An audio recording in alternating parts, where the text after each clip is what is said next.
I Make War, the concept honestly came from John Piper, man.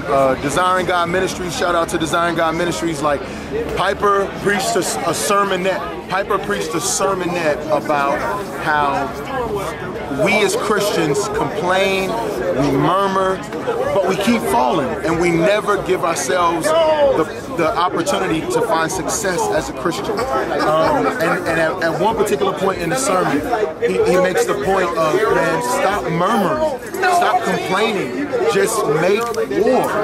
And then it dawned on me, when I'm falling in sin, and when I've actually stepped away from the Father in the sin and chose that route, I wasn't fighting. I was giving up without even realizing I was giving up. And I make myself believe sin has somehow overpowered me, but because of Christ dying on the cross, raising from the dead, he has defeated sin and death, and I and him have defeated sin and death. And so I need to walk in that newness of life and make war every day against sin, every day. And so listening to that sermon, I knew that us as Christians who have an identity crisis, we needed to learn to fight sin. Sin came in our lives, man, and we fell, and we fell hard. We met Christ. We came into a new relationship with him. And then the flame of a new life in Christ kind of begins to flicker out, die down. And pretty soon we start living life like we used to live. And we get easy and we get lax and we chill on God.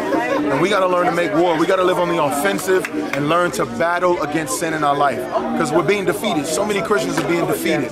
Secret closet sins, things that they won't confess before people.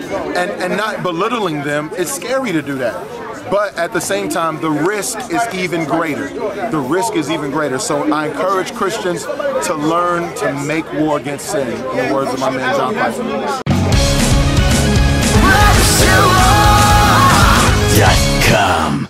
Get the album because you want to grow in the Lord. Get the album because you're intent with wanting to know him more. Because you want to look more like him. You want to get rid of this crisis, fight sin, and live holy the rest of your life.